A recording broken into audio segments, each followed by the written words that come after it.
সূর্যোদয়ের সাথে সাথে নতুন বছরের প্রথম আলোয় জেগে ওঠে রাজধানী। রমনা বটমূল প্রাঙ্গণে ছায়ানট এর আয়োজনে শুরু হয় ঐতিহ্যবাহী বর্ষবরণ অনুষ্ঠান। লাখো মানুষের ঢল নামে এই আয়োজনে। প্রভাতের নির্মল আলো আর উৎসবের আবহ মিলিয়ে এক অনন্য অনুভূতির জন্ম দেয়।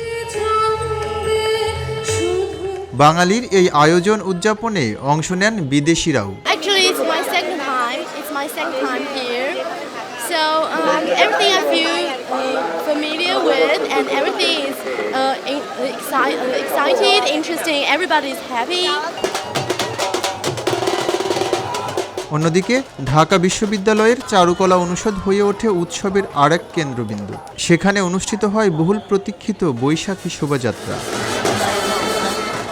এবারের প্রতিপাদ্য নববর্ষের ঐকতান, গণতন্ত্রের পুনরুত্থান। শোভাযাত্রায় ছিল হাতি, ঘোড়া, পায়রার প্রতীকী উপস্থাপন। তবে সবকিছুকে ছাপিয়ে সবার নজর কাড়ে প্রধান মোটিভ মোরগ, যা জাগরণ ও নতুন সূচনার প্রতীক। শুভ নববর্ষ! খুবই ভালো লাগছে, এত সুন্দর একটা আয়োজন হয়েছে, সত্যি আনন্দিত। মনের যত গ্লানি, যত জরা সব মুছে গিয়ে এক শান্তিপূর্ণ পৃথিবীর প্রত্যাশা করি। সবাই এই আশায় সামনের বছরটা কাটাবে, এই প্রত্যাশাই করি। নতুনত্ব দেখছি বলতে এবছর আমরা অনেক বেশি আবেগ আপ্লুত এবং একটি শান্তির বার্তা নিয়ে এবার বছর এসেছে এবং চাচ্ছি যেন এই শান্তির বার্তা চিরজীবন বজায় থাকে। ছেলে মেয়েকে নিয়ে আনন্দ করছি, খুবই ভালো, খুবই সুন্দর। পাহাড়ি, আদিবাসী ও বিভিন্ন জাতিগোষ্ঠীর মানুষের অংশগ্রহণে শোভাযাত্রা রূপ নেয় এক মিলন মেলায়। ভিন্ন সংস্কৃতি, ভিন্ন ভাষা সব মিলিয়ে যেন এক বাংলাদেশ।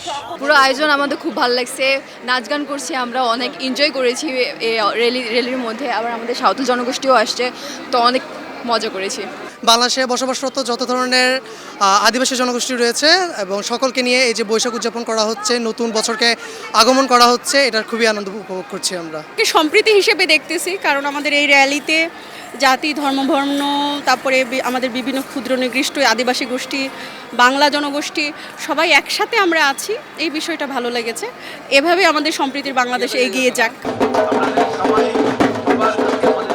শুধু রাজধানী নয়, দেশের বিভিন্ন জেলাতেও নানা আয়োজনের মধ্য দিয়ে উদযাপিত হচ্ছে বাংলা বর্ষবরণ। গ্রাম থেকে শহরে সবখানেই উৎসবের আমেজ।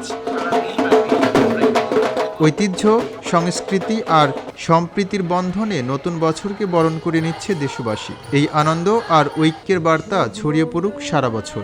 হাজারো মানুষের মিলন মেলায় অসাম্প্রদায়িক বাংলাদেশ আর চিরায়ত সংস্কৃতির বহিঃপ্রকাশ ঘটেছে রমনার বটমূলে।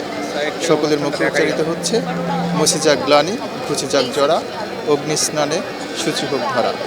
এম রহমান, খবরের কাগজ, ঢাকা। খবরের কাগজ, নিখাত, নির্ভীক, নিরপেক্ষ।